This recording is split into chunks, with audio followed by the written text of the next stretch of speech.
My dear student, start करते हैं class को। और इस क्लास में बचे हुए क्वेश्चन कंप्लीट करवा देंगे सेट 1 AX 2020 का। और पिछली क्लास में मैंने सेट 1 AX के ही क्वेश्चन करवाए थे। अगर आपने नहीं कंप्लीट किए हैं तो लिंक भी आपको मिल जाएगा इसी क्लास के डिस्क्रिप्शन में। लिंक पर क्लिक करिए, तुरंत ही आपको पिछली क्लास मिलेगी। और इस क्लास में 10th में आपने पढ़ा होगा फार्मूला वृत्त का क्षेत्रफल क्या होता है, पाई r स्क्वायर, यही होता है। तो यहाँ पे त्रिज्या आपको क्या दिख रही है, 4 है ना, 2 का स्क्वायर करके 2 निकाल लो त्रिज्या। तो मैं यहाँ पे 2 का वर्ग लिखूंगा, कितना मिल गया, 4 पाई मिल गया। उसने बोला है कि जो भी आप चतुर्थांश पकड़ोगे, प्रथम चतुर्थांश बोला गया है, देखो भाई, तो प्रथम चतुर्थांश में ही आपको क्षेत्रफल बताना है। तो ये निकला है पूरे वृत्त का क्षेत्रफल निकला है, लेकिन उसने कहा है क्वेश्चन में केवल आपको इतने का क्षेत्रफल निकालना है। तो इसमें 4 का भाग लगा दो, 4 पाई में अगर 4 का भाग लगा रहे हैं तो कितना मिलेगा, पाई मिल जाएगा वर्ग इकाई। तो ये उत्तर मिला है एडजी ट्रिक से, पाई वर्ग इकाई। बेसिक से लगाता हूं, फटाफट क्या करो, दिया गया वक्र लिख लो। सारे स्टूडेंट क्या लिख लें, दिया गया वक्र।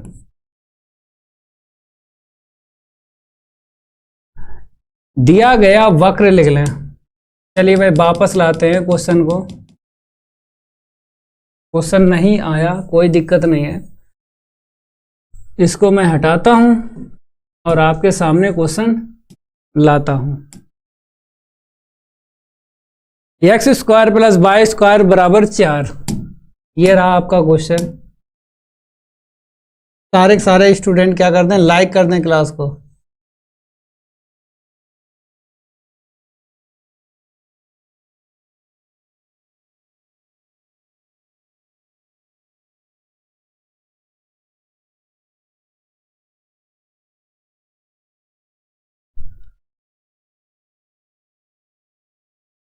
दिया गया वक्र लिख लो, वक्र का नाम वृत्त है, वृत्त लिख लो।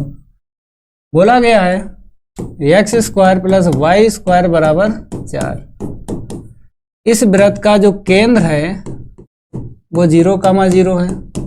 ये कैसे पता किया, क्योंकि जो वृत्त का समीकरण होता है व्यापक समीकरण, तो अगर व्यापक समीकरण की मैं बात करूं तो आपको याद होगा x माइनस एच का whole square plus Y minus K का होल स्क्वायर बराबर में a स्क्वायर। ठीक है, अगर मैं आपसे कहूं इस वृत्त का जो केंद्र है वो कितना है, आप बोलोगे h, k है, यही बोलोगे। यहां पर h है, यहां पे k है, यही मेरा क्या है, केंद्र है वृत्त का। त्रिज्या की अगर मैं बात करूं तो घात हटा के आपको बताना है। अगर मैं त्रिज्या की बात करूं तो घात हटा के बताना है। तो इस तरीके से यहां पे आपको केंद्र मिल जाएगा 0,0, त्रिज्या कितनी मिल जाएगी आपको, इसका वर्ग करके आपको बताना है। आपने कहा जी सर 2 का वर्ग 4 होता है, तो त्रिज्या मेरी 2 हो गए। सारे स्टूडेंट यहां पे जो 4 दिख रहा है, 2 का स्क्वायर करके त्रिज्या आपको लिखना है। त्रिज्या 2 पता चल गए, केंद्र और त्रिज्या पता चल जाए तब आपको डायग्राम बना लेना है। डायग्राम से ही आपको लिमिट पता चलेगी, और जब लिमिट पता चलेगी तभी आप क्षेत्रफल ज्ञात कर सकते हो समाकलन विधि से। तो सबसे पहले मैं क्या करूंगा, एक वृत्त बना लेता हूं। ठीक है, वृत्त बनाने के बाद में ऊर्ध्वाधर रेखा और क्षैतिज रेखा आपको ऐसे करके खींच लेना है। ठीक है भाई, ऊर्ध्वाधर और क्षैतिज रेखा खींच लेना है। ये मेरा क्या है, एक्स अक्ष है, ये मेरा क्या है, एक्स डैश है, ये मेरा क्या है, वाई अक्ष है, ये मेरा क्या है, वाई डैश है। केंद्र मेरा 0,0 है, त्रिज्या कितनी है, 2 है, यहां से यहां तक। ठीक है, तो यहाँ पे बिंदु क्या मिल जाएगा, 2,0। यहां से यहां तक त्रिज्या कितनी है मेरी 2 है, ठीक है। तो अगर मैं बात करूं इस वाले बिंदु की तो कितना मिल जाएगा यहाँ पे 0,2 मिल जाएगा। अब आराम से अपोजिट चिन्ह से लिख दो, सारे स्टूडेंट क्या करते हैं अपोजिट चिन्ह से लिख दें। जैसे ये है इसका अपोजिट यहाँ पे मिल जाएगा, ये बिंदु है इसका अपोजिट यहाँ पे मिल जाएगा, ठीक है। अब आराम से क्या करेंगे, इस पूरे वृत्त को छायांकित करेंगे और क्षेत्रफल निकालेंगे। लेकिन क्वेश्चन में बोला है कि आपको प्रथम चतुर्थांश में ही आपको छायांकित करना है, उसी का क्षेत्रफल मांगा गया है। तो माय डियर स्टूडेंट केवल इतना आपको क्षेत्रफल निकाल देना है। ये मैं जो साइडेड कर रहा हूं केवल इतना आपको क्या करना है, लेना है और इसी का क्षेत्रफल निकालना है। पट्टी काट लो सारे स्टूडेंट, पट्टी काट लें यहाँ पे, चाहे आप एक्स अक्ष पे पट्टी काटो चाहे वाई अक्ष पे काटो, चाहे आप पट्टी एक्स अक्ष पे काटो चाहे आप पट्टी वाई अक्ष पे काटो। पट्टी का नीचे का हिस्सा उसी अक्ष से टच होगा जिस अक्ष पे ज्यादा से ज्यादा बिंदु हैं। एक्स अक्ष पर कितने बिंदु दिखाई दे रहे हैं, 3 बिंदु दिखाई दे रहे हैं, 1 2 3। वाई अक्ष पे कितने बिंदु आपको दिखाई दे रहे हैं, 1 2 3। बिंदु जितने एक्स अक्ष पे हैं उतने ही वाई अक्ष पे हैं। तो चाहे पट्टी आप एक्स अक्ष पे काट लो चाहे पट्टी आप वाई अक्ष पे काट लो, पट्टी का नीचे का हिस्सा उसी अक्ष से टच होता है जिस अक्ष पर ज्यादा से ज्यादा बिंदु होते हैं। यह बात मैंने बताई थी। लेकिन यहां पर एक्स अक्ष पे 3 बिंदु हैं, 1 2 3, और वाई अक्ष पे 3 बिंदु हैं, बराबर बिंदु हैं। तो पट्टी चाहे आप एक्स अक्ष पे काट लो चाहे वाई अक्ष पे काट लो। तो मैंने एक्स अक्ष पे पट्टी काट ली और पट्टी का ऊपर का हिस्सा उसी से टच होगा माय डियर स्टूडेंट, उसी से टच होगा जिस समीकरण में चर एक्स वाई है। तो पट्टी का ऊपर का हिस्सा किससे टच हुआ है, वृत्त के समीकरण से। चाहे आप वृत्त का समीकरण बोलो या पूरा या डायग्राम बोल दो, एक ही बात है। तो यहां से आपको y का मान निकालना है, क्योंकि d के पास में x है तो अपोजिट चर का मान निकाला जाता है। भाई d के पास में अगर y होता तो मेरे को x का मान निकालना पड़ता, d के पास में अगर x है तो y का मान निकालना पड़ेगा। यहां से निकाल लो तो 4 - x² रूट के अंदर ऐसे करके, तो y का मान मेरे को पता चल गया। जब y का मान पता चल गया, अब लगा दो फार्मूला, अभीष्ट क्षेत्रफल। फार्मूला जानते हो, पट्टी अगर आपने x अक्ष पे काट ली तो y dx का फार्मूला लगेगा, क्योंकि d के पास में x है, अपोजिट चर आपको लेना है। ठीक है माय डियर स्टूडेंट। अब इसके बाद लिमिट बता दो। ये तो फार्मूले की लिमिट है ऐसे भी, लेकिन मेरे को डायग्राम से लिमिट पता करनी है।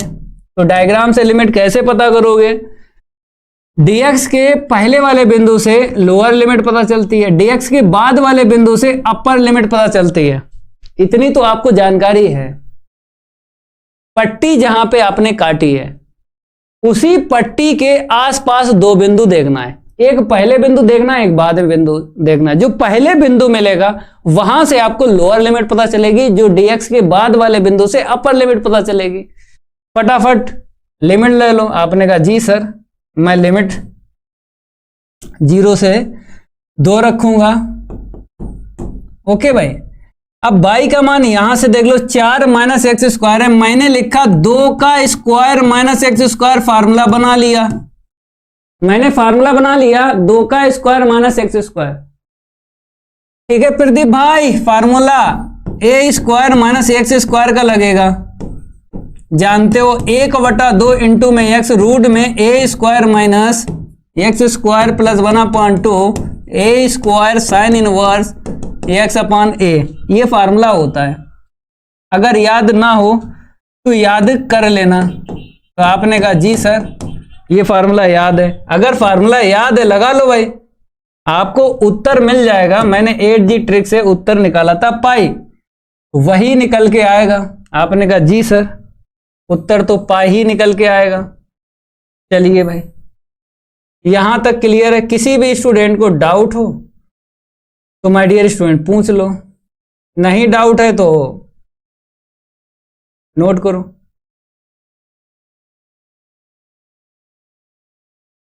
यहां पर आपको a का मान 2 मिला और x तो x है, तो मैंने लिखा 1/2, यही वाला छाप लो। x और रूट के अंदर a square minus x square है तो 2 का स्क्वायर माइनस एक्स स्क्वायर।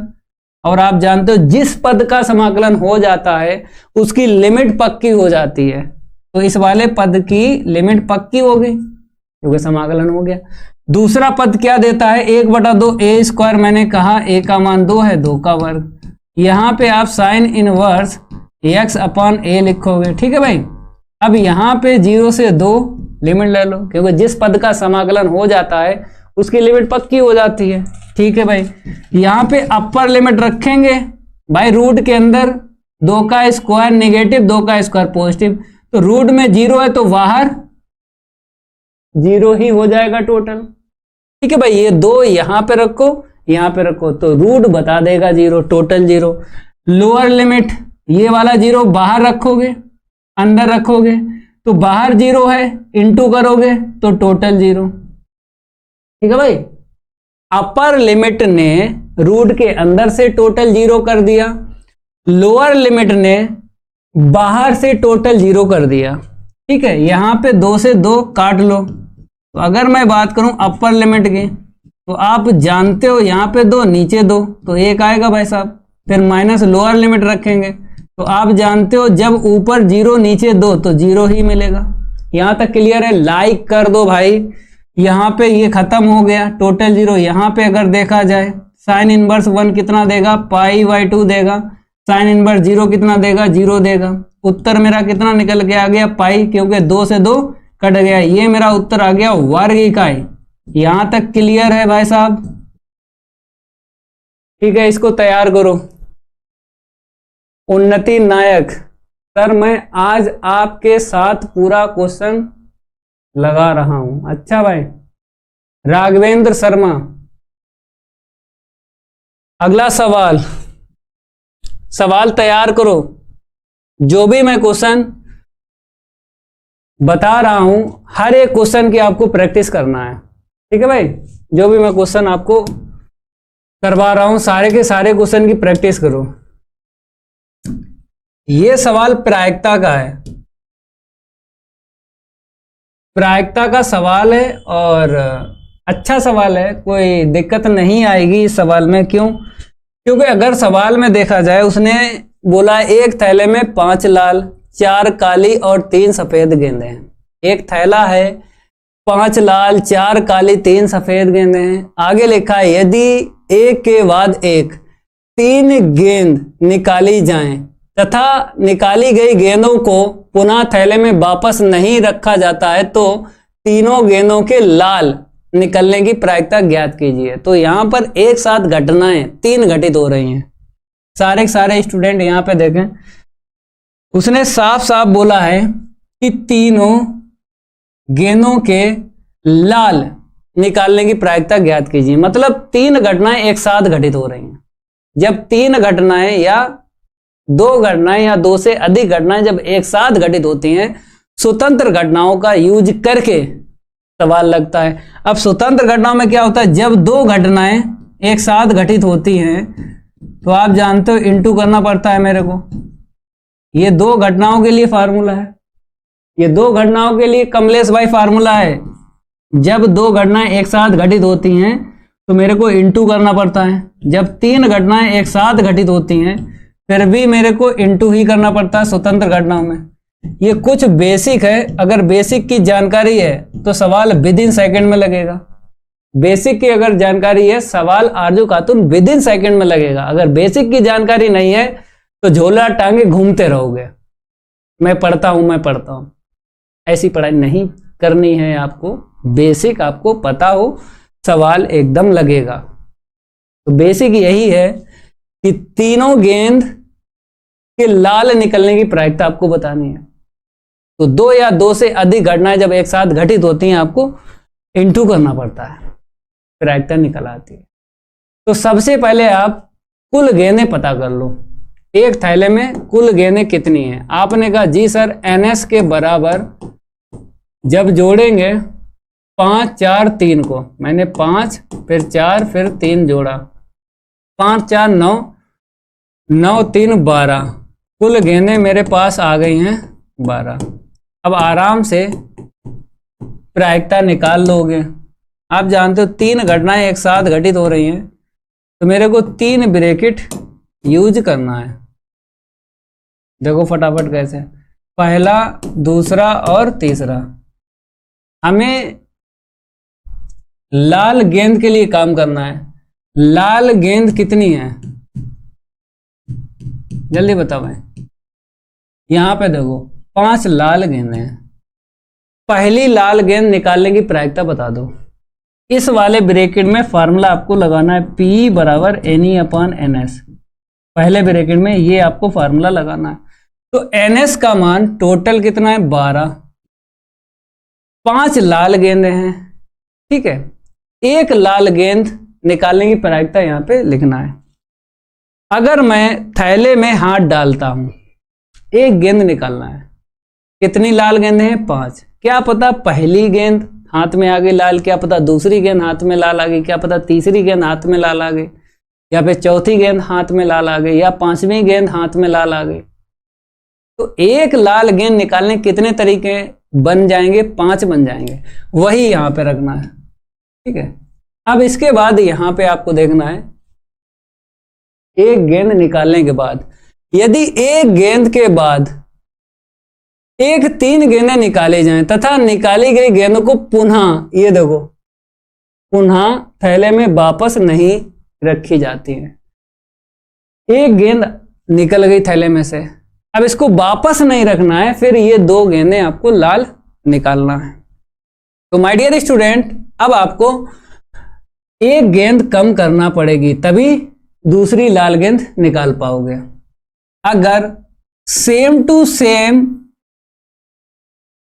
प्रायिकता लिखनी हो बिना प्रतिस्थापन में, मैंने क्या बोला था, एक ऊपर कम कर दो, एक नीचे कम कर दो, फिर एक ऊपर कम कर दो, नीचे एक कम कर दो। अगर सेम टू सेम की प्रायिकताएं लिखना है ब्रैकेट में, सेम टू सेम का मतलब लाल की तीनों में या फिर काली की तीनों में, जब भी ये शब्द लिखा होता है पुनः थैले में वापस नहीं रखी जाती है, इसका मीन्स है बिना प्रतिस्थापित।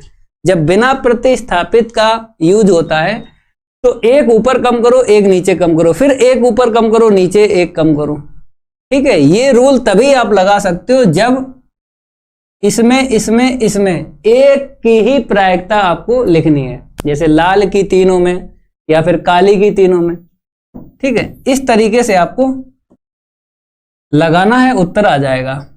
काटेंगे भाई साहब, 4 3 12, ये कट गया। 5 दूनी 10, ये कट गया। ऊपर कुछ नहीं बचा, 1 ले लो, नीचे 11 दूनी 22, ये मेरा उत्तर आ गया। 5 नंबर का सवाल है, एकदम वर्बली क्वेश्चन मैंने लगा दिया। बताओ, प्रायिकता का सवाल विद इन सेकेंड में आप लगाओगे, लेकिन बेसिक की जानकारी आपको होना चाहिए। 1/22 सर, प्रायिकता के गुणन नियम से यानी स्वतंत्र घटना से। हाँ प्रदीप कुमार, स्वतंत्र घटना, ये रूल एकदम मस्त है, ठीक है। अगला सवाल देखो भाई, आपके सामने आ रहा है, इस सवाल को लगाओ। सवाल एकदम मस्त है।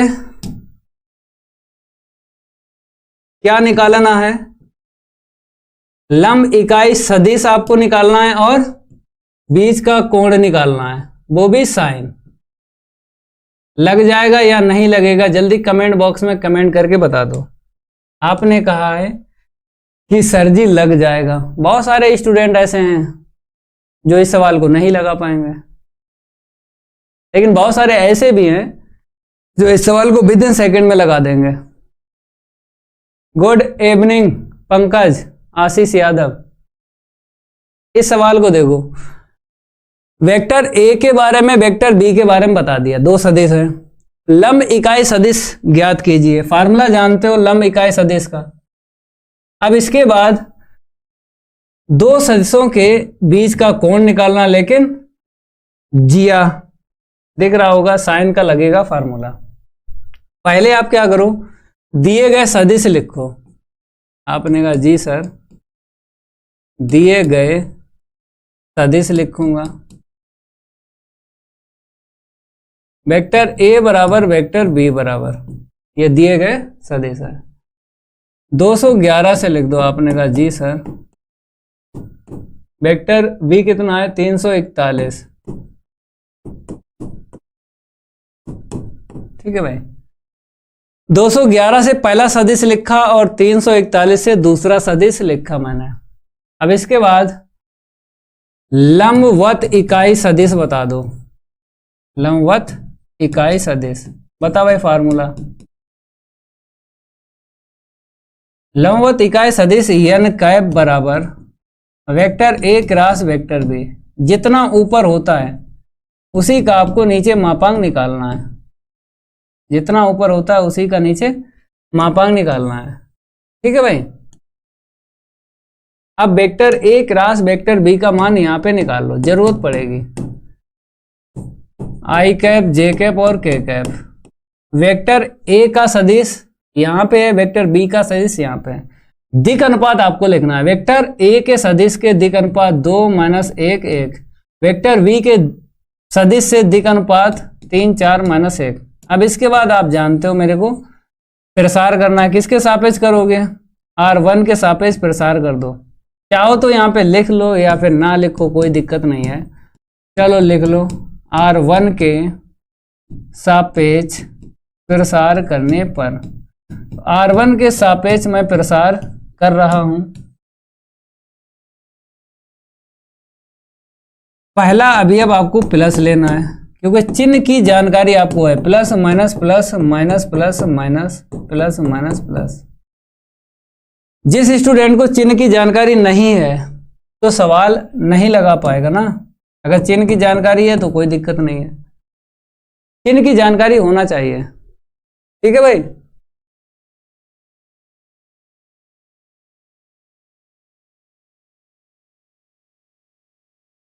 विनीत कुमार, देखो आई कैप ले लिया, आई कैप की पंक्ति स्तंभ छपा लो। इसका इसमें इंटू करोगे +1, माइनस के बाद में इसका इसमें इंटू करोगे इतना मिल जाएगा। माइनस जे कैप ले लो, इसकी पंक्ति स्तंभ छपा लो ऐसे करके। इसका इसमें इंटू करेंगे माइनस का 2 माइनस, इसका इसमें करेंगे 3। फिर आप प्लस ले लो के कैप। चिन्ह यहां से लेना है, अभी यहां से लेना है। ठीक है भाई। अब के कैप की पंक्ति स्तंभ छपा लो ऐसे करके। इसका इसमें इंटू कर दो। आपने कहा जी सर 4 दूनी 8 हो गया। फिर इसका इसमें किया माइनस माइनस प्लस का 3 मिल गया। अब आराम से जोड़ लो। यहाँ पे मेरा कितना है माइनस का 3 आई कैप, यहाँ से माइनस माइनस प्लस का 5 जे कैप, और यहाँ से अगर देखा जाए 8 3 11 के कैप। ठीक है। अब ये लंबवत इकाई सदिश का लगा लो फार्मूला। ऊपर आपको सदिश लिखना है। आपने कहा जी सर, ये वाला सदिश मैं उठा के लिखूंगा ऊपर, और इसी का नीचे आपको क्या निकालना है? मापांक निकालना है। तो -3 का वर्ग 9, 5 का वर्ग 25, 11 का 121। ठीक है भाई।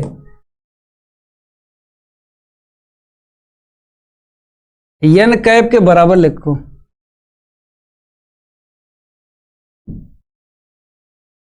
ऊपर है माइनस का 3 आई कैप प्लस का 5 जे कैप और प्लस का 11 के कैप। बटे में आप क्या करो, इन सबको जोड़ दो।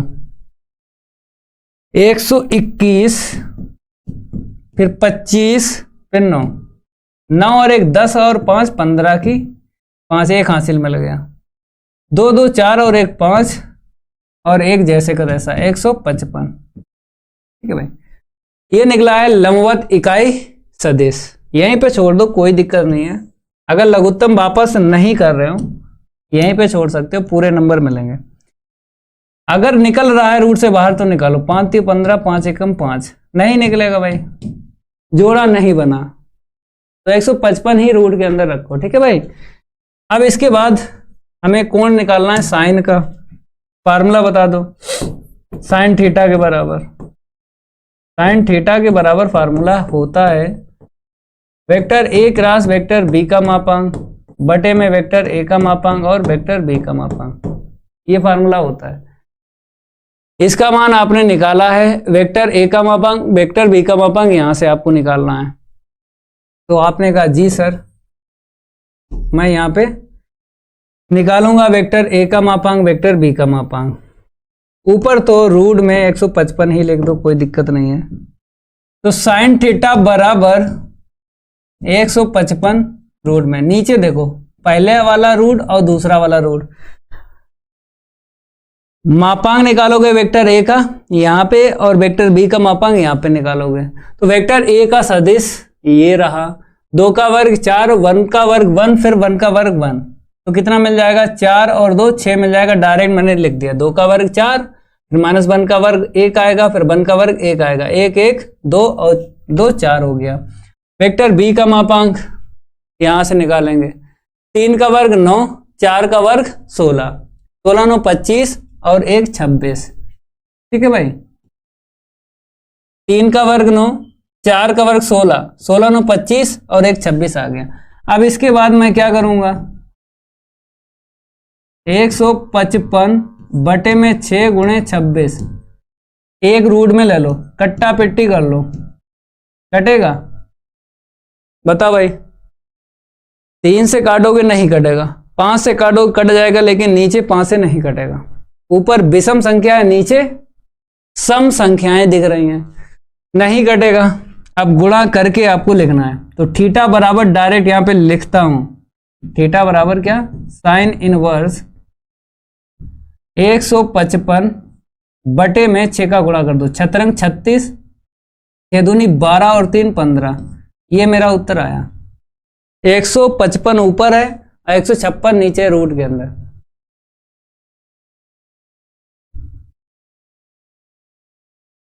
प्रदीप कह रहे हैं सर मैं आपसे आगे लगा रहा हूं, सवाल का आंसर इतना है। फिर भाई गुड इवनिंग। अगला सवाल, लाइक करते रहो क्लास को।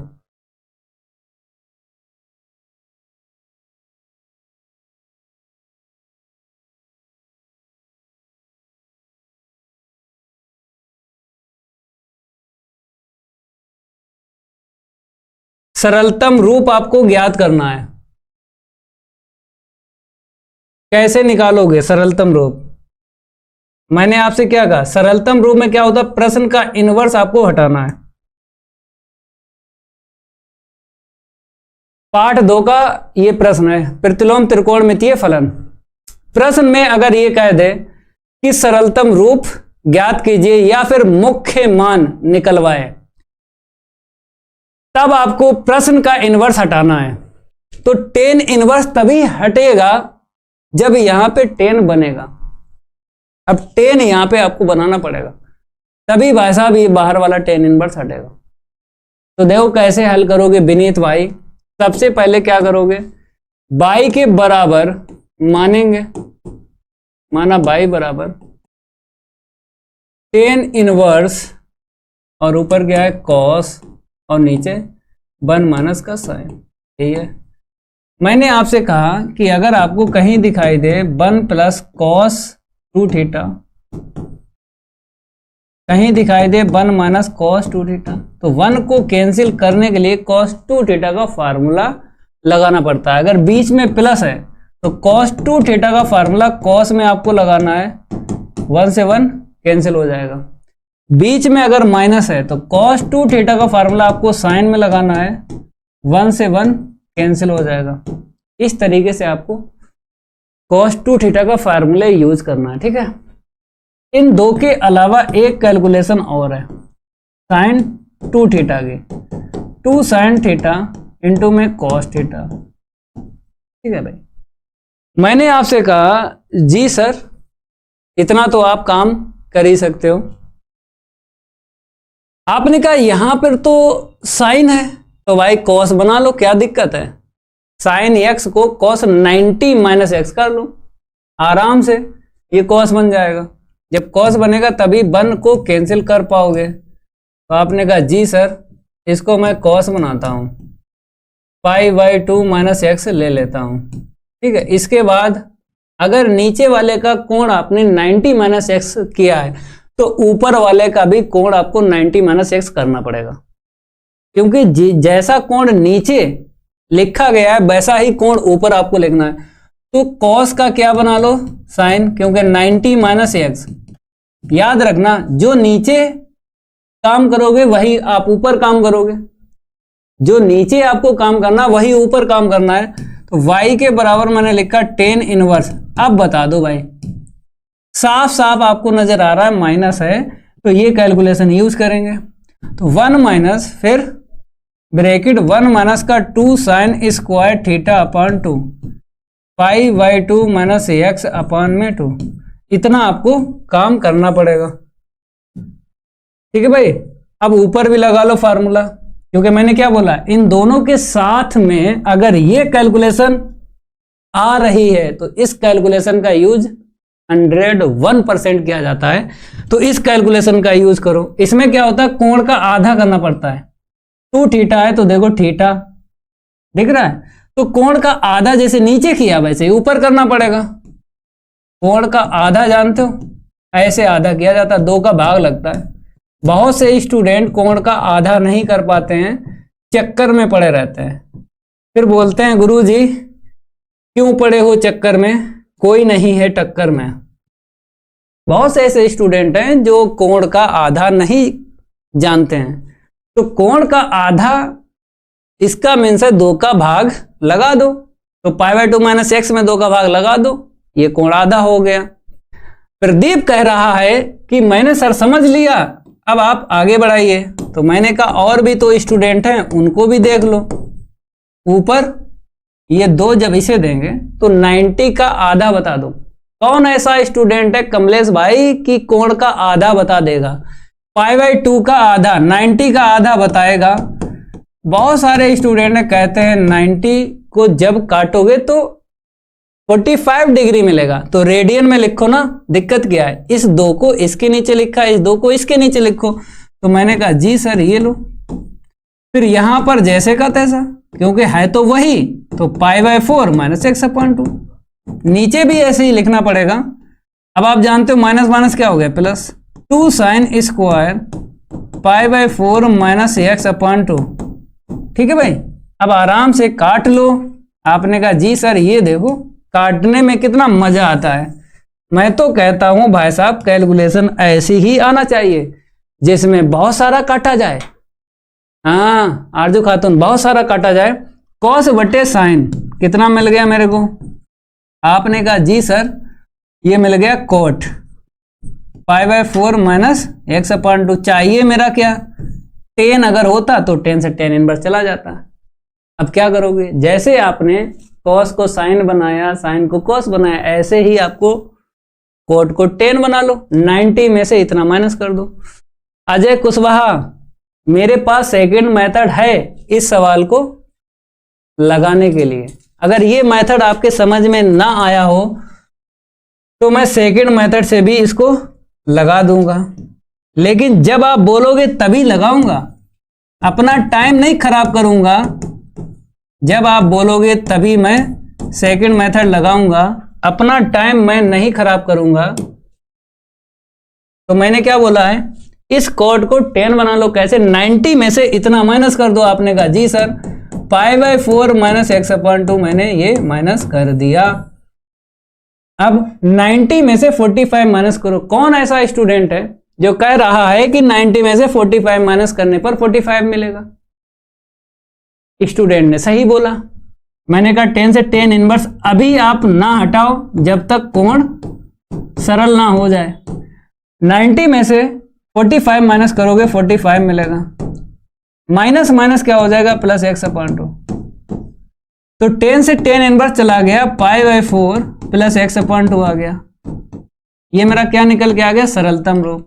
मैंने हर एक स्टूडेंट से बोला है जब प्रश्न में मुख्य मान निकलवाए या सरलतम रूप निकलवाए तो प्रश्न का इनवर्स आपको हटाना है।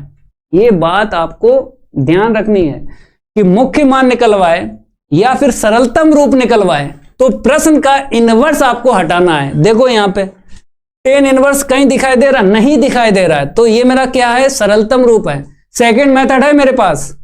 अगर आप चाहो सचिन भाई सेकंड मेथड से भी मैं लगवा दूं, लेकिन आप बोलोगे तब लगवाऊंगा। ये मेथड इजी है, सेकंड मेथड से भी हो जाएगा।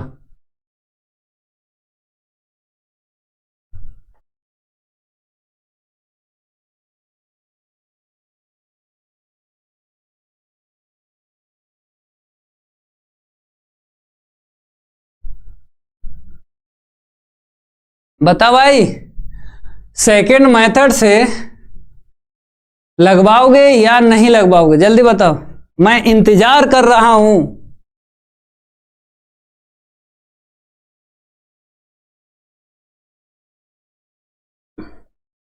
आरजू खातून, विनीत, अगर सेकंड मेथड से चाहो तो मैं इसको लगवा दूं। अगला सवाल देखो, अगले सवाल की है बारी, नहीं करूंगा इसके साथ कोई यारी। इस सवाल को देखो, ये सवाल हो जाएगा आव्यूह विधि से, एक्स वाई जेड के मान आपको निकालना है। बताओ 8G ट्रिक से बताओ इसको, बेसिक से अपना कर लेना, जल्दी बताओ भाई। 8G ट्रिक से बताऊं?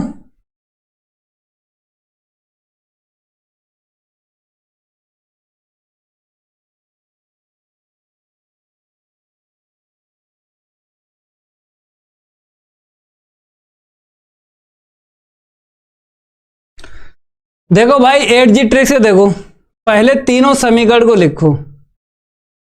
8G ट्रिक से मैं बता रहा हूं, बेसिक से अपना कर लेना, कैसे एक्स वाई जेड के मान आपको निकालना है। पहले तो आप क्या करो, तीन समीकरण लिख लो। 3x माइनस 2y प्लस का 3z बराबर में 8, ठीक है। 2x प्लस का y माइनस z बराबर 1। 4x माइनस का 3y प्लस का 2z बराबर मेरा 4, ठीक है भाई। 3x माइनस 2y प्लस का 3z बराबर 8 है। 2x plus y minus z बराबर 1 है। 4x minus 3y plus 2z बराबर 4 है। समीकरण 1 डाल लो, समीकरण 2 डाल लो, समीकरण 3 डाल लो। इन तीन समीकरण को आपको ऐसे हल करना है कि एक्स वाई जेड का मान निकल आए, विलोपन विधि। क्लास 10th में आपने विलोपन विधि पढ़ी है, तो विलोपन विधि से ही मैं यहां से एक्स वाई जेड के मान निकालूंगा। स्टार्टिंग में क्या करना है आपको, इन तीन समीकरण में आपको दो समीकरण पकड़ना है। ऐसे दो समीकरण पकड़ना है जिसमें दो चर कट जाएं। तो मैंने कहा 1 और 2 को पकड़ता हूं, देखो इसमें दो चर कट रहे हैं, कोई से दो चर कट जाएं। तो अगर मैंने 2y और 3z को काटा, कट जाएगा? नहीं कटेगा, क्योंकि यहाँ पे 2 और 3 है, यहाँ पे 1 है। अगर इसमें मैं 2 का गुणा कर रहा हूं, केवल y कटेगा। 3 का गुणा कर रहा हूं तो z कटेगा, दो चर नहीं कटेंगे। अब 2 और 3 पकड़ लो, दो चर कट रहे हैं, तो आपने कहा 2 का अगर गुणा कर दें तो 2z से 2z कटेगा, ये जुड़ेगा, नहीं कट रहा है, मतलब दो चर नहीं कटेंगे ना, 2 और 3 को पकड़ोगे। अब इसके बाद 1 और 3 ले लो। 1 और 3 में देखो कैसे दो चर कटेंगे। तो आपने कहा अगर मैं 3 का गुणा इसमें करता हूं, 2 का गुणा इसमें करता हूं, 3 दूना 6, 3 तिरका 9 और 3 दूना 6, y और z दो चर नहीं कटेंगे। जब दो चर ना कटें, दो समीकरण लेने पर दो चर ना कटें, तब आपको एक चर काटना है z, दो समीकरण पकड़ के। तो आपने कहा इन दो को पकड़ लो, z को काट लो, कैसे? 3 का गुणा कर दो, ठीक है। 3 का गुणा जैसे ही करोगे, जोड़ोगे 3z से 3z कटेगा, 3 दूना 6, 6 3 9x हो गया। 3 एकम 3 में से 2 माइनस करोगे, इतना मिलेगा। 3 एकम 3, 8 3 11, एक समीकरण ये बन गया, ठीक है। 1 2 को पकड़ा मैंने, z काट लिया। 2 3 को पकड़ूंगा, फिर z कटेगा, इसमें 2 का गुणा कर दो। क्यों? क्योंकि मेरे को 2z से 2z काटना है, जोड़ दो। 2 दूनी 4, 4 4 8x हो गया। 2 एकम 2 घटाओगे माइनस y बराबर 2 एकम 2 4 6 हो गया। इसे 5 डालो। अब क्या करो, जोड़ने पर ये कटा, यहाँ पे कितना मिल गया? 17 बराबर में 17। तो x का मान कितना आ गया? 1 आ गया। अब x का मान उठा के इसमें रख दो, तो y का मान निकल के आएगा 11 में से 9 को माइनस करेंगे 2 मिल गया, ठीक है। x का मान इसमें रखो, y का मान निकाल लो। x और y के मान चाहे समीकरण 1 में रखो z का मान निकलेगा, चाहे आप समीकरण 2 में रखो z का मान निकलेगा, चाहे समीकरण 3 में रखो z का मान निकलेगा, ठीक है भाई। तो मैंने कहा x और y का मान इसमें रख लो, ये सिंपल है, फटाफट इसमें रखो। तो जैसे ही मैं यहाँ पे रख रहा हूँ तो इन दोनों को जोड़ूंगा 4 मिलेगा, 4 में से 1 घटाओ z का मान आ जाएगा ना, यहाँ से 3 मिला, तो x बाई z के मान आ गए। अब बेसिक से लगाना, ठीक है। ये मैंने आपको बताया कि उत्तर कैसे निकलेगा। फटाफट सारे के सारे स्टूडेंट इसको नोट करें। 8G ट्रिक समझ में आ गई? सारे के सारे स्टूडेंट बताएं। ऐसा कोई स्टूडेंट है जो नहीं समझ पाया 8G ट्रिक? बताओ जल्दी फटाफट। 9 बजे वाली क्लास लंबी कर दीजिए इंटीग्रेशन तक, ठीक है। h के एडिट्स कर दूंगा, बेसिक से लगाना। ये मैंने 8G ट्रिक आपको बताई है, ठीक है। मैंने उत्तर बता दिया है कि कैसे निकालोगे। जब बेसिक से लगाओगे ना तो इतना ही उत्तर निकालना है, और ये हर साल आता है सवाल, तो वेरी वेरी इंपॉर्टेंट क्वेश्चन। या तो 5 नंबर देके जाएगा या फिर 8 नंबर देके जाएगा।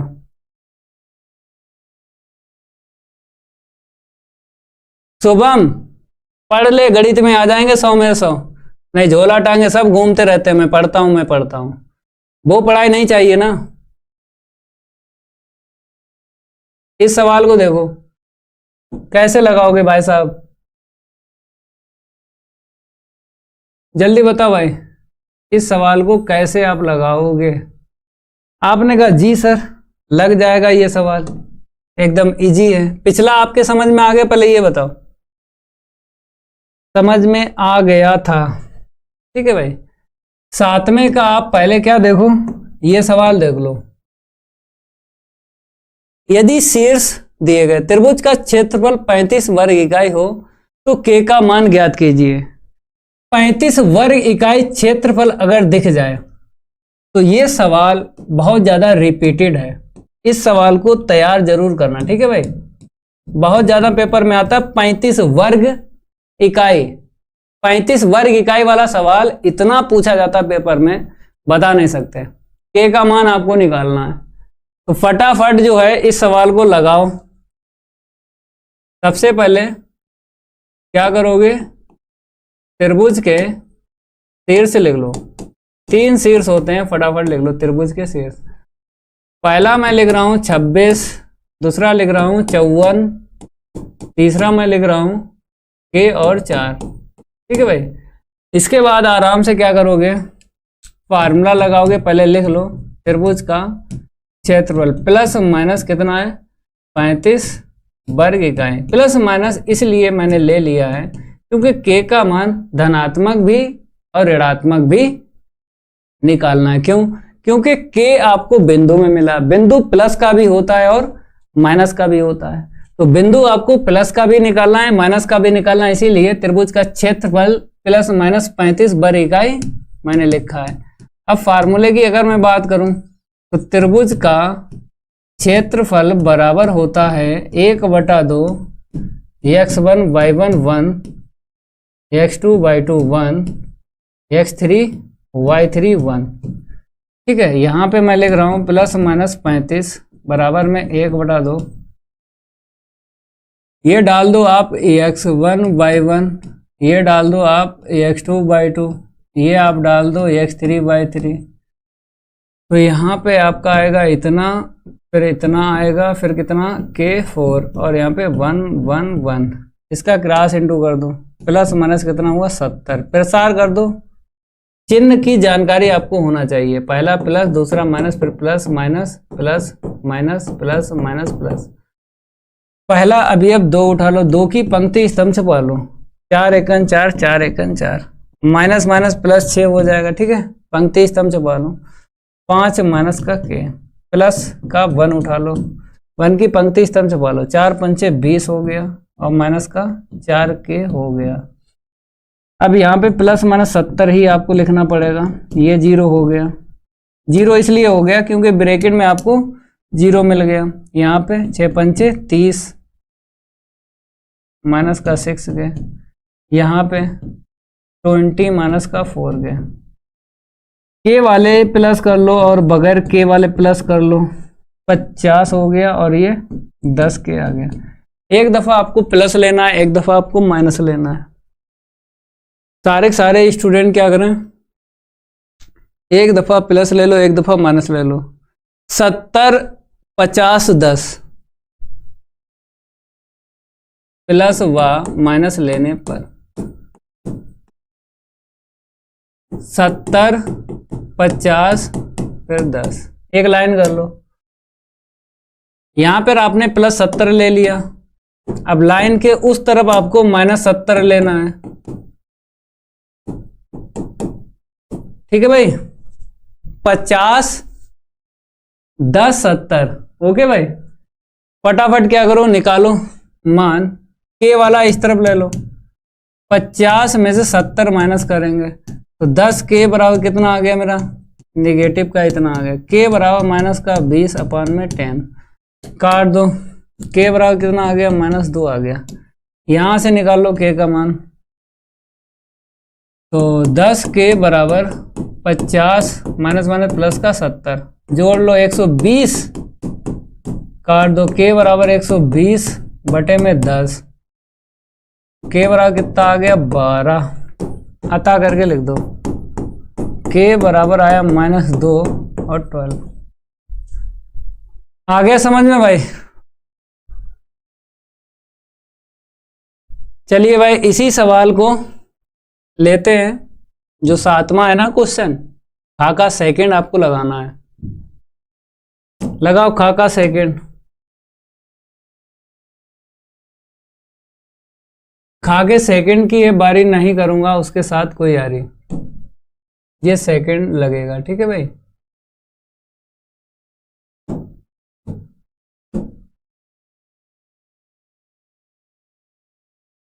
ये वाला ध्यान रखना, ये खा का सेकंड है। सारे स्टूडेंट इस सवाल को ध्यान रखें, आराम से लगा सकते हो, कोई दिक्कत नहीं आएगी।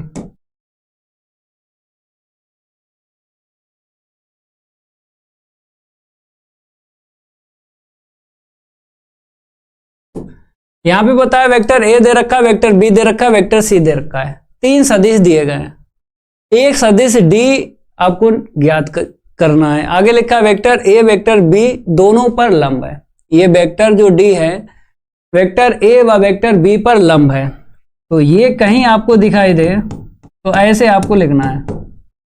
कैसे लिखना है, ऐसे आपको लिखना है। ये लेमडा है, लेमडा अदिश राशि आपको लेना है। ठीक है भाई, साफ साफ बोला है आपको सदिश वेक्टर डी ज्ञात करना है, लेकिन ये जो वेक्टर डी है ना, इन 2 सदिश पर लंब है, इसका मीन्स ये है।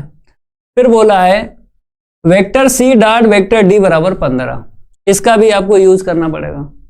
पहले आपको वेक्टर डी निकालना है, वेक्टर डी का मान यहां पे रखना है, लेमडा का मान आ जाएगा। तो फटाफट दिए गए सदिश लिख लो। सारे स्टूडेंट क्या कर लें, दिए गए सदिश लिख लें। दिए गए सदिश लिखो, वेक्टर ए के बराबर लिखो, वेक्टर बी के बराबर लिखो, वेक्टर सी के बराबर लिखो। पहला सदिश क्या है, 142 है, ये 142 है। वेक्टर बी का सदिश 327 है। फिर इसके बाद में ये वाला सदिश 214। ठीक है भाई, पहले क्या करो, vector A cross vector B का मान निकाल लो। Vector A cross vector B, I cap J cap और के कैप। ठीक है भाई, अब इसके बाद वेक्टर ए के सदिश 1 4 2। ठीक है, वेक्टर बी का सदिश देख लो, वहां से दिक अनुपात बता दो, 3 - 2 7। चलिए भाई, पंक्ति स्तंभ छुपाइए, 7 चौक 28 माइनस माइनस प्लस का 4 माइनस जे कैप ले लो, इसकी पंक्ति स्तंभ छुपा लो। ऐसे करें 7 एकम 7 3 दूने 6 प्लस का के कैप ले लो, इसकी पंक्ति स्तंभ छुपा लो। 3 चौक 12, यहाँ पे कितना मिल जाएगा 32 आई कैप, यहाँ पे जे कैप मिलेगा क्योंकि 1 मिलेगा, 1 का इंटू करोगे तो जे कैप, यहाँ पे देखो 12 2 14 के कैप। ये निकला है vector A cross vector V के बराबर। ठीक है, अब ये लाइन आपको लिखना है, वेक्टर डी जो है सदिशों वेक्टर ए और वेक्टर बी दोनों पर लंब है। यदि vector D comma vector A व वेक्टर बी पर लंब है, तब वेक्टर डी के बराबर lambda vector A cross vector B. ठीक है, ये कहीं आपको दिख जाए कोई भी सदिश है, अगर दो सदिश पर लंब है तो ये फार्मूला आपको ध्यान रखना है। ठीक है भाई, अब इसके बाद vector A cross vector B का मान यहां पे रखेंगे। वेक्टर डी बराबर लैम्डा, अब ये रख लो 32 फिर -1 फिर -14, 32 -1 और माइनस का 14 और करके लिखो। क्या लिखोगे, ये वाला लिखो, vector C dot vector D कितना है 15 बताएं। फटाफट ये मान आपको रखना है यहां पे, और वेक्टर सी का सदिश देख लो, डॉट लगाना है। ठीक है, वेक्टर सी का सदिश ये रहा, कॉपी कर लेता हूं और इसी को मैं यहां पे पेस्ट करूंगा। चलिए भाई लगाइए डॉट,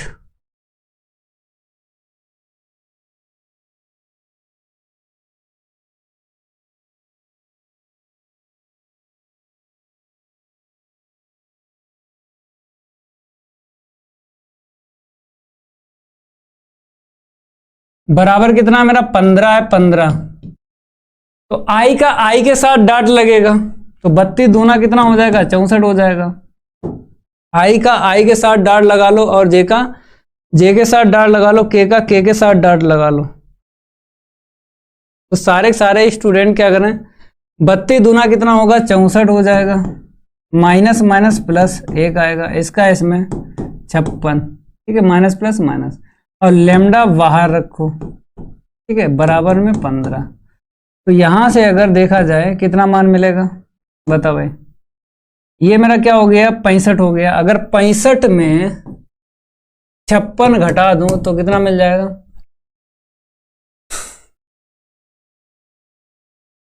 9 मिलेगा भाई। डायरेक्ट क्या करो 9 लिख दो, इसको भी हटाओ, 15 के नीचे 9 लिख दो। लैम्डा बराबर 15/9, 5 3 से काटो, 3 5 15, 3 3 9। लैम्डा का मान कितना आ गया 5/3 आ गया। यही लैम्डा का मान वेक्टर डी का जो सदिश आपने निकाला है उसी में रख दो। यही लैम्डा का मान आपको कहां रखना है, जो वेक्टर सी का सदिश है ना वहीं पे रख दो। चलिए फटाफट देखिए, ये देखिए वेक्टर डी का जो सदिश है यहां पे रख दो, मेरा उत्तर आ गया। तो 5/3 है, 5/3, 32 आई कैप माइनस का जे कैप माइनस का 14 के कैप। ठीक है भाई, वेक्टर डी बराबर गुणा कर दो, 5 दूनी 10 और 5 3 15 और 1 16, इसमें गुणा कर दो, -5/3 जे कैप, इसका इसमें गुणा कर दो, 14 पंचे 70 बटे में 3 के कैप। ये मेरा उत्तर आ गया। 5/3 का अंदर मैंने गुणा कर दिया। पता भाई, यहां तक क्लियर है? किसी भी स्टूडेंट को डाउट तो नहीं है? जल्दी बता फटाफट।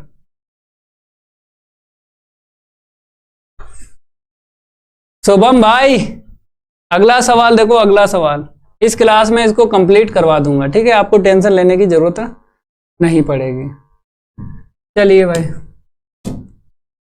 इस सवाल को लगाओ।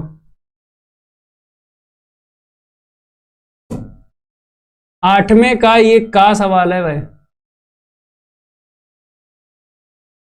बता भाई, आ रहा है समझ में? समाकलन का मान आपको ज्ञात करना है, तो आई के बराबर लिख लो, पहले भाग लगा दो, क्योंकि ऊपर x ही अधिकतम घात 2 है, नीचे भी x ही अधिकतम घात 2 है। अंश में और हर में अगर घात आपको समान दिख रही है तो पहले नंबर पर भाग आता है और दूसरे नंबर पर समाकलन आता है। तो पहले नंबर पर भाग आता है तो इसीलिए आपको पहले भाग लगाना है, आई के बराबर लिखो।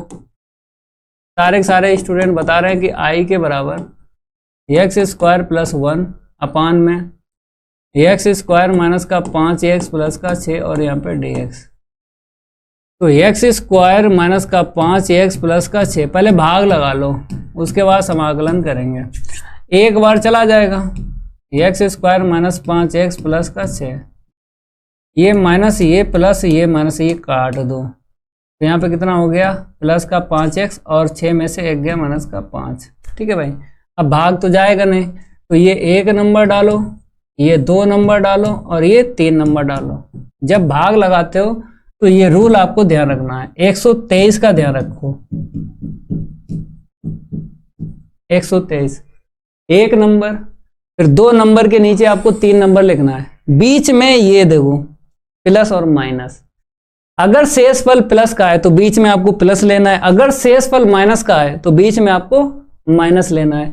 तो मेरा शेषफल क्या दिखा भाई साहब, प्लस दिखा, तो बीच में आपको प्लस ही लेना है। 1 नंबर, फिर 2 नंबर के नीचे 3 नंबर, 5 कॉमन ले लिया, ठीक है, बीच में प्लस ले लो। x² माइनस 5x प्लस का 6, इतना आपको काम करना पड़ेगा भाई। अब 2 पद बन गए, अलग अलग समाकलन करेंगे, इसका आपको अलग करना है। और ये 5 ले लो आगे, x माइनस 1 अपान में x² माइनस 5x प्लस का 6 और यहाँ पे dx। अगर इसके गुणनखंड नहीं हो रहा है तब आपको पूर्ण वर्ग विधि लगा के इसका समाकलन करोगे, लेकिन अगर इसके गुणनखंड हो जाएं तो पूर्ण वर्ग विधि नहीं लगाना है, आंशिक भिन्न का यूज करके इस सवाल को लगाना है। तो पहले इसके देख लो गुणनखंड हो रहे हैं, आपने कहा 3 दूनी 6 हो जाएंगे, इसके गुणनखंड हो जाएंगे, करो, इसका तो समाकलन हो ही जाएगा। x माइनस का 1, तो मैंने गुणनखंड कर दिए, अब आंशिक भिन्न लगा लो। सारे स्टूडेंट क्या करें, आंशिक भिन्न लगा लें। आंशिक भिन्नों में वियोजित करने पर, आंशिक भिन्नों में वियोजित करने पर, सारे स्टूडेंट क्या करें, आंशिक भिन्नों में वियोजित कर दें। आप जानते हो, सारे स्टूडेंट जानते हैं, क्या जानते हैं कि पहले ब्रैकेट के लिए a लिखा जाता है, दूसरे ब्रैकेट के लिए b लिखा जाता है। तो i बराबर पहला पद जैसे का तैसा प्लस 5 बाहर रखो, पहले ब्रैकेट के लिए आपको a लिखना है, a का मान निकाल देंगे, पहले लिख लो, ठीक है। दूसरे ब्रैकेट के लिए आपको ऊपर b लिखना है, तो x माइनस कितना है 3 है। अब यहां से आपको b का मान निकालना है, जिसका मान निकालो उसके नीचे आपको 0 बनाना है। जैसे a का मान निकालना है तो इसको आपको 0 बनाना है, x के स्थान पर कितना मान ऐसे रख दें कि ये 0 बन जाए, 2 रख दो तो ये 0 बन जाएगा। यहां पर आपको 0 बनाना है, लेकिन इससे जस्ट ऊपर वाली लाइन में इसी को आपको छुपाना है। अब जहां जहां x है 2 रख दो, a का मान पता चल जाएगा, x का मान रखो, इसको मैं छुपा लेता हूं। 2 माइनस 1, जहां जहां x है 2 रख दो, 2 माइनस 1 बटे में 2 माइनस 3, ऊपर 1 आया, नीचे -1 आया, तो a का मान कितना मिल गया -1। इस तरीके से आपको a का मान पता चल जाएगा। अब b का मान आपको निकालना है, जिसका मान निकालो उसके नीचे वाला आपको 0 बनाना है। तो x के स्थान पर कितना ऐसा रख दें कि ये 0 बन जाए। आपने कहा सर 3 रख दो, ये 0 बन जाएगा। यहाँ पे 0 बनाना है, लेकिन जस्ट ऊपर वाली लाइन में इसी को आपको छुपाना है। अब जहां जहां x से 3 रख दो, ऊपर 3 माइनस 1, देखो भाई ऊपर आपको 3 - 1 मिलेगा, नीचे 3 - 2 मिलेगा। ठीक है भाई, तो ऊपर 2 नीचे 1, तो बी का मान 2 मिल गया। ए और बी का मान पता चल गया। अब ए और बी को हटा दो, आई बराबर पहला पद एक्स, इसको जब हटाओगे ए को तो प्लस माइनस माइनस 5 एकम 5, 1/x - 2 का आपको समाकलन करना है। यहाँ पे देखो प्लस प्लस प्लस हो जाएगा और 5 दूनी 10, 1/x - 3 होल घात 1 है dx। समझ में आ रहा है? 5 का गुणा 1 में किया इतना है, 5 का गुणा 2 में किया इतना है। अब एक घात इसकी है, एक घात इसकी है। एक घात में फार्मूला लॉग का होता है, यहाँ पे मैं लगाता हूं तो आई बराबर x माइनस लॉग के बाद में x - 2 लिखो, यहाँ पर 10 है, लॉग के बाद में लिख दो x - 3 और प्लस c। ठीक है, इस तरीके से आपको लगाना है। आ गया समझ में?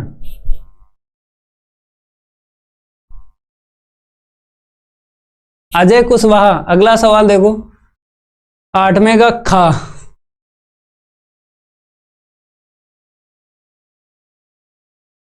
आठवें का खा,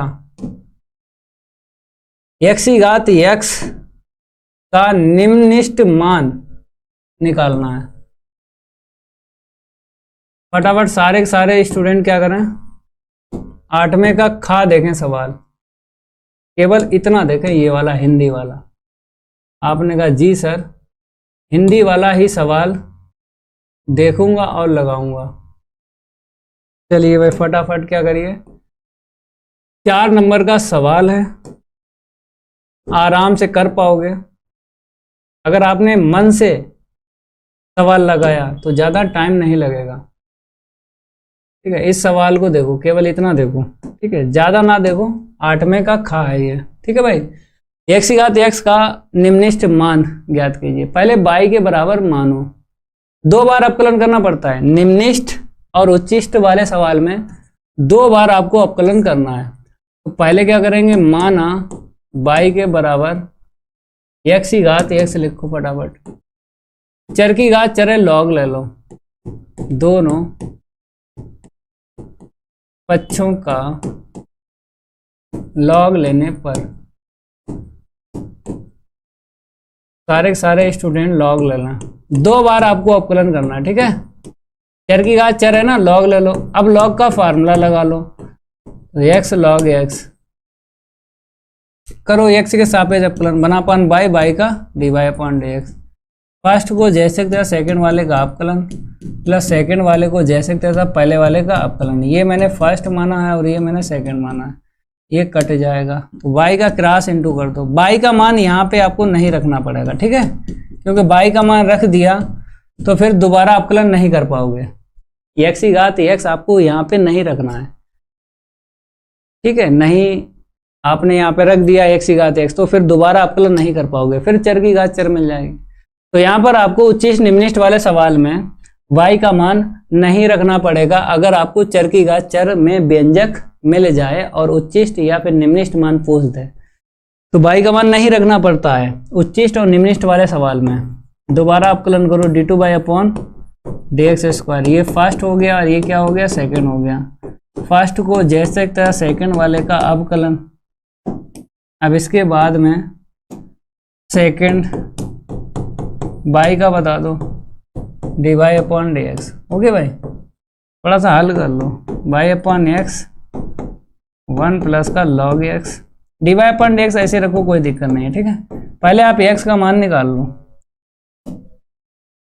लिखो बाई के उच्चिष्ट या निम्नलिखित मान के लिए x का मान आपको कहां से मिलेगा, एक बार अपकलन किया है ना, एक बार यहां से आपको मिल जाएगा। इसको 0 के बराबर लिखो, यहां से x का मान निकाल लो और वही x का मान कहां पे यूज करोगे, यहाँ पे यूज करना है।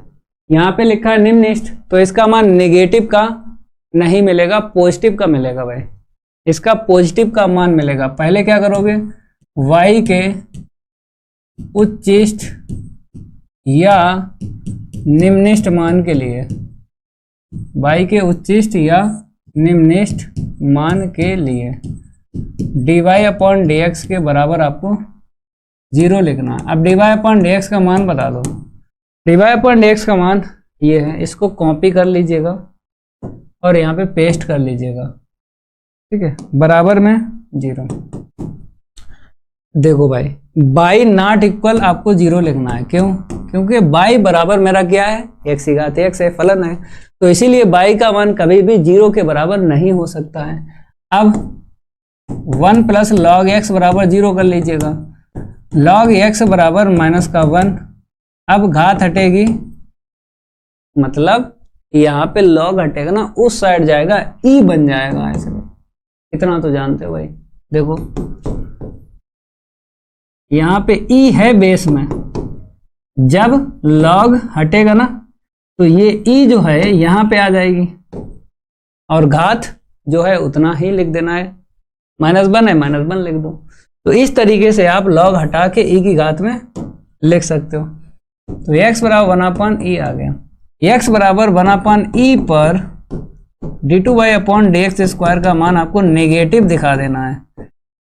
तो आप जानते हो x बराबर 1/e कब निकला था, जब मैंने 0 रखा था dy/dx के बराबर। तो dy/dx का मान यहाँ पे 0 हो जाएगा, ये खत्म हो जाएगा, तो यहाँ पे आपको x का मान रखना पड़ेगा। y/x का मान यहाँ पे रखो 1/e, ये वाला पद खत्म हो जाएगा सेकंड, क्योंकि dy/dx बराबर 0 यहाँ पे रखोगे तो पूरा पद खत्म हो जाएगा। तो x के स्थान पर 1/e रखने की जरूरत नहीं है, क्यों?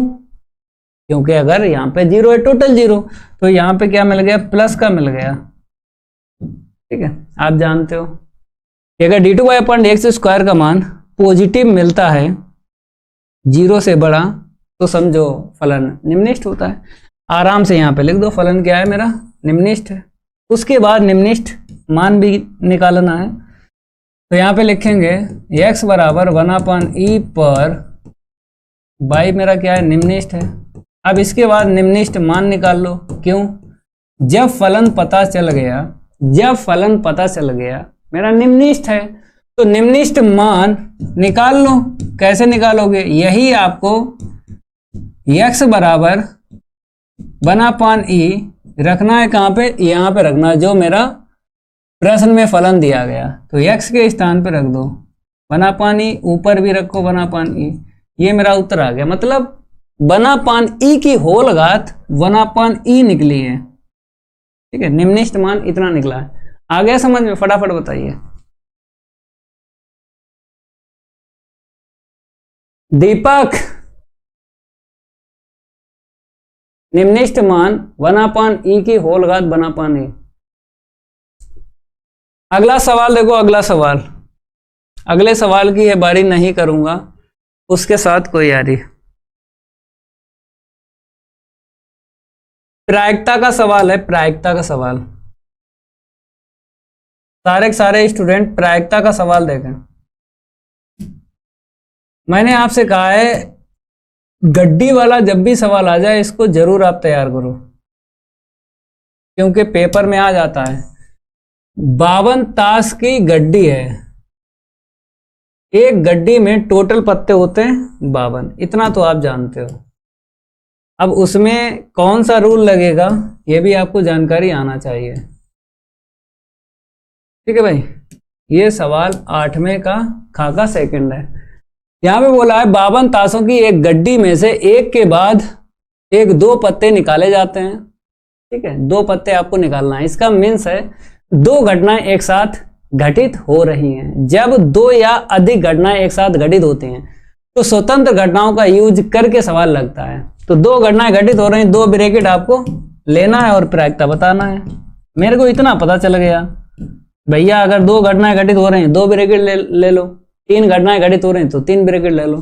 तो यहाँ पे साफ साफ लिखा है 2 पत्ते आपको निकालना है। कौन से निकालना है? आगे लिखा है यदि उन्हें निकालने के बाद पुनः ताश की गड्डी में नहीं रखा जाता है। इसका मतलब है बिना प्रतिस्थापन, यहाँ पे लिख लेता हूं बिना प्रतिस्थापित।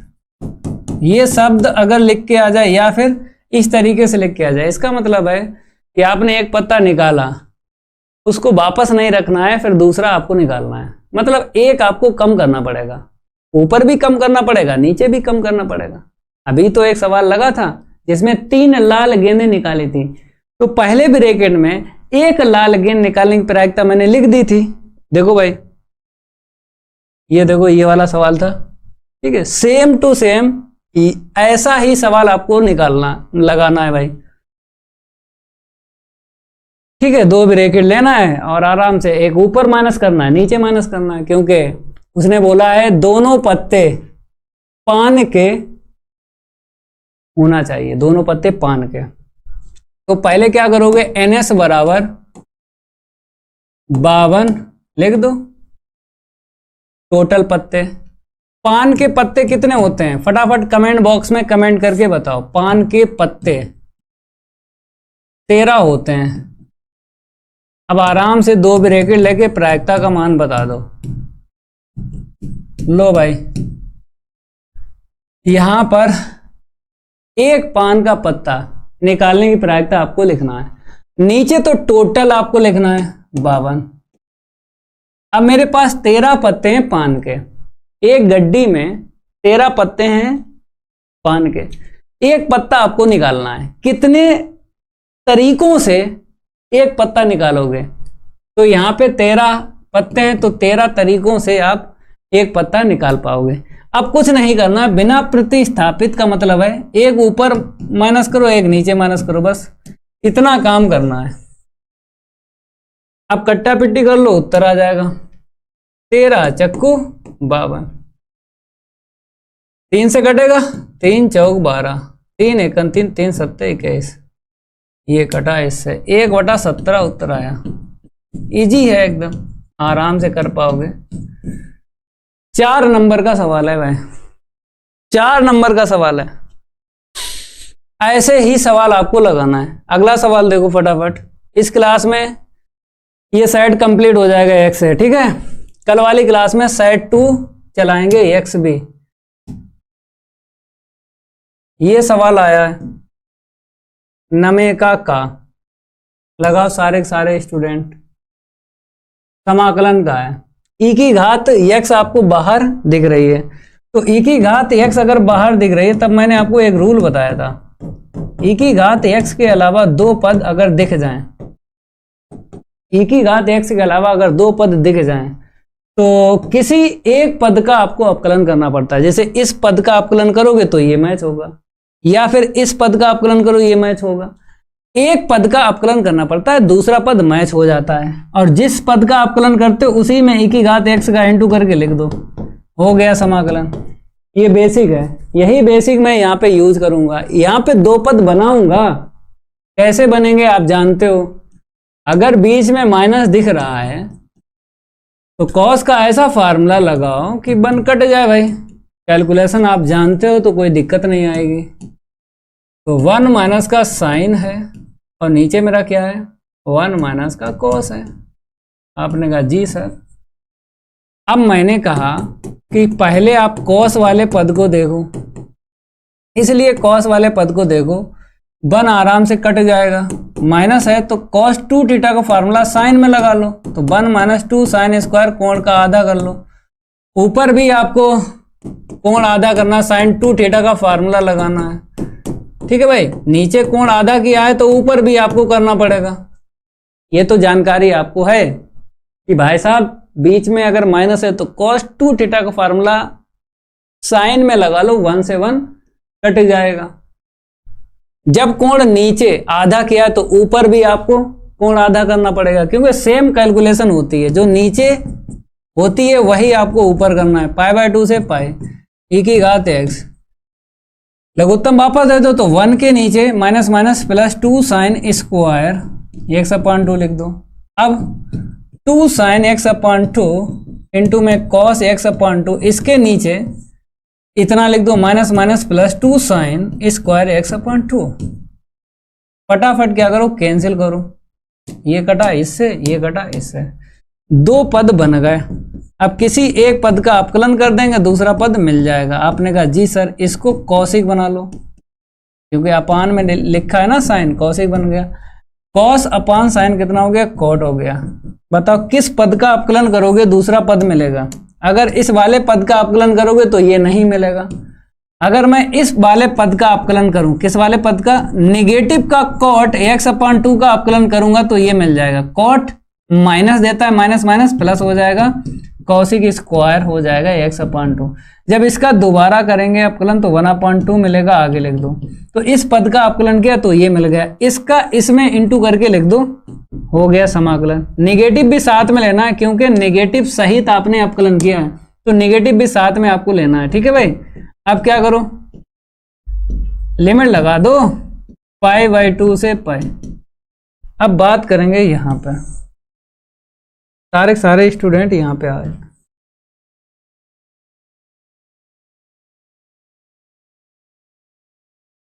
माइनस बाहर रखो, अपर लिमिट रखो, पाई रखोगे ई की पावर में पाई, फिर क्या है मेरा कॉट x/2 है तो कॉट π/2 आएगा ना।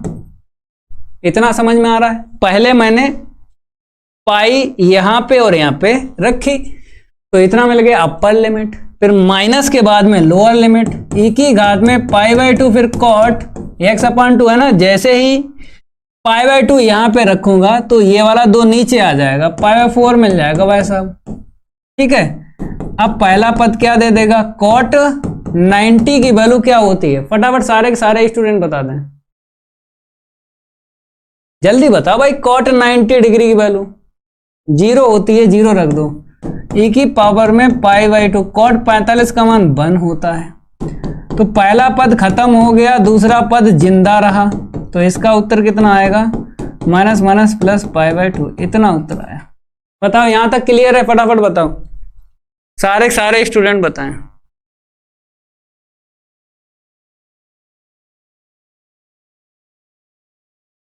आयुष पांडे, नमे का मैंने लगा दिया, ठीक है भाई, नमे का मैंने लगा दिया। नमे का खा, रैखिक अवकल समीकरण बना बनाया मिल गया।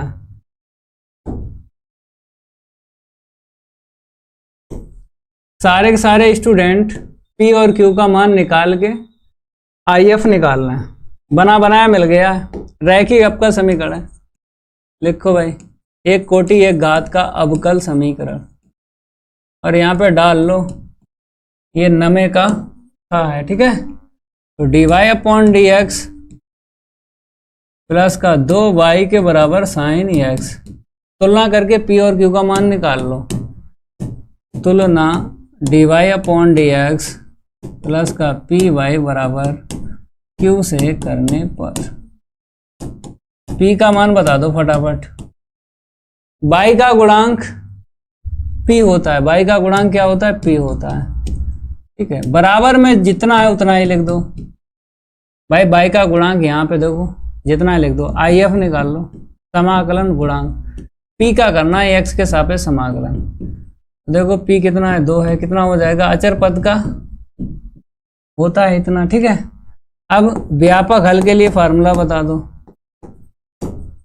अगर ये चर y में रैखिक अवकल समीकरण है तो चर y से फार्मूला स्टार्ट होगा।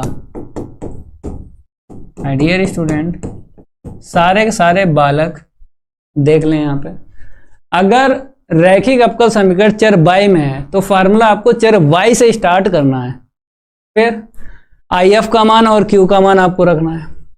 IF का मान इतना है, Q का मान बता दो भाई साइन है। अब यहाँ पे लगेगा फार्मूला, सारे के सारे स्टूडेंट फार्मूला देख लें, याद कर लेना फार्मूला, AX फिर साइन BX और यहाँ पर DX, e की घात AX बटे में A² प्लस B² ब्रैकेट में A साइन BX प्लस का B cos BX, ये है मेरा फार्मूला।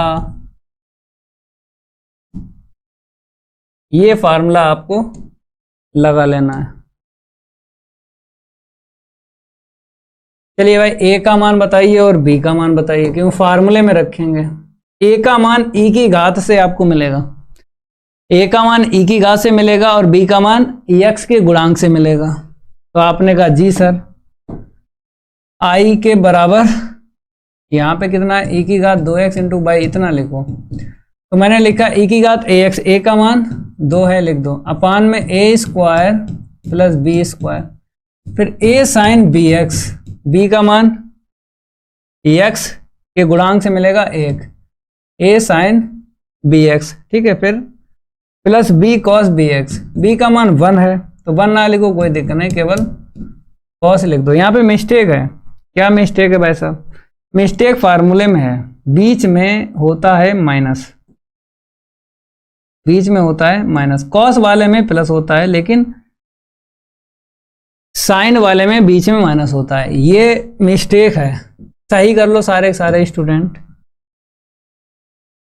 और प्लस का सी, ठीक है। अगर कॉस वाला ये फार्मूला होता कॉस वाला तो बीच में क्या आता? प्लस आता, लेकिन साइन वाले में बीच में माइनस आता है, ठीक है। तो a साइन एक्स और b cos B X, b का मान 1 मिला तो 1 रखा, कोई दिक्कत नहीं है, कॉस एक्स लिख दो। ओके भाई, अब यहाँ पे 2 का वर्ग 4 और 1 को जोड़ेंगे 5, तो e की घात में 2x इंटू में y, e की घात में 2x बटे में 5 मिलेगा। 2 साइन x माइनस का cos x और प्लस का c। ऐसे करके सवाल को आपको लगाना है।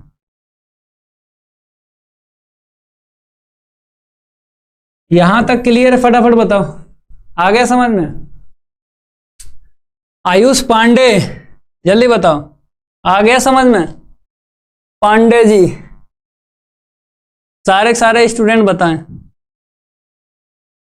आ गया समझ में? ठीक है भाई, यहां तक मैंने प्रश्न कंप्लीट करवा दिए सेट 1x के। 2020 का पहला सेट मैंने कंप्लीट कर दिया। अब कल वाली क्लास में सेट 2 लेकर आऊंगा, 1 बाय 1 क्वेश्चन करवाऊंगा। क्लास अच्छी लगी हो तो लाइक और शेयर कर दो भाई। अभी मिलता हूं 9 बजे, रेडी रहना है। जय हिंद, जय भारत।